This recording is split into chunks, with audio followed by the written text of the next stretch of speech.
atibatike zvechopu azvina kumira zvakanaka muri yeZimbabwe. Ndiri kutambira nawo panapa dziri kusiririsa nyaya inova nyaya yavhundutsa vanhu vakawanda. I'm sure kuti kwamuri inogona kunge isati yasvika, but nyaya iripo pari kunzi Parliament says only 386 Zimbabweans opposed Constitutional Amendment Bill number 3 during public consultations.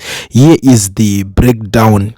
470,117 written submissions for 469,040,000 against 1,000,077. 67,688 public hearing submissions for 67,302 against 380.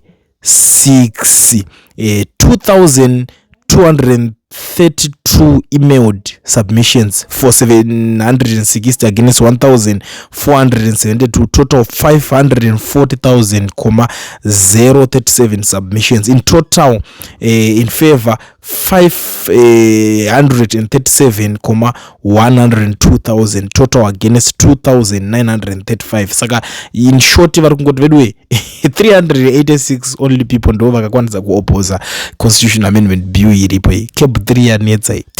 But kune zvakawanda zvatanzwa kuti mamwe machampions akutanga kutobudikira vachisumudza musoro pane nyaya iyoyi. Ukaona vanhu vadotanga kubirirana pakadaiswa apa, ini ndotanga kutofara because ndotozviziva kuti vanenge vakutanga kufumura kuratidza maprocesses avo. And for the meantime, it is very important for every one of you guys to know kuti ukanzwa pakutaurwa nyaya dzekunze referendum, ziva kuti kwakuda kuenda kunosanitizwa zvinzi mari Zimbabweans vacho vakafara vanhu kureferendum, because nyaya yanga iripo ndeyekuti kumakotsi hakusi kudyiwa rinopisa, hakusi kubudika, kumakoti havaibudirire nyaya iyo yeCAB3. Saka vari kuona kuti kana vasingakwanisa kuibudirira zviri straight because of vanhu vakawanda vari kuoma musoro bva kuti okay, the plan B route ndeyekuenda nekureferendum, and referendum is going to benefit them. Vachinzoni vana veZimbabwe vakaita se vakawirirana nacho, saka kura kuti munenge marigwa kureferendum.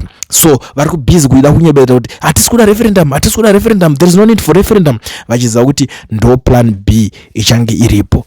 But pari zvino regai tono zvinoperera kupi nekuti pa day 2 apa patiri kutaura apa zvakawanda zvatotanga kutoitika, matrue colors atotanga kutobuda apa, action matoiona apa, movement matoiona apa. It's up to you kuti muchazoita sei nezvinhu zvacho zviri papapo. But ndisati ndaenda ndinoda kubva ndashandisa mukana kuzivisa maZimbabweans ese vari munyika South Africa nevari kuda kuregisterwa macompanies nekuvhurwa maFNB business accounts vasina mawork permits kana mastart permits. Vedwe batai company inonzi Education Research inotungamirwa naMukoma Owen ndiyo inokwanisa kukuregistera macompanies nekukuvhurira maFNB business account muno muSouth Africa. And zvekare kune vanhu vari kuda kutanga business rekuti ndinoda kuvhura kana kuti ndinoda kujoina Bolt, ndiri kuda mota kuti ndiite Bolt, ndiri kudawo chakati chekuti ndiite kana Uber, ndiri kudawo chakati kuti ndiite ana InDrive. Iwa zvakasiyana siyana zviri kungoitwa nevamwe. Ndiri kuti chiko taurai naMukoma Owen vari in partnership these days with Kia Pretoria.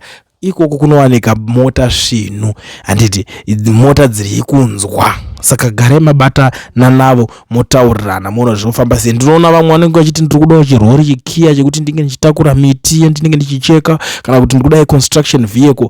Conduct Education Research on their number. Ipo pa number dzavo manga muchingofona pamazuva ese vaida kuregisterwa macompany nekuvhurwa maFNB business account. This is the right time because you can't register a company ka wozotadza kutenga vehicle, business vehicle yekushandisa, hazvizoite kunge zvinomeka sense. Saka tiri kuti mukana iwo wakavhurwa futi kuEducation Research. Garai mavabata.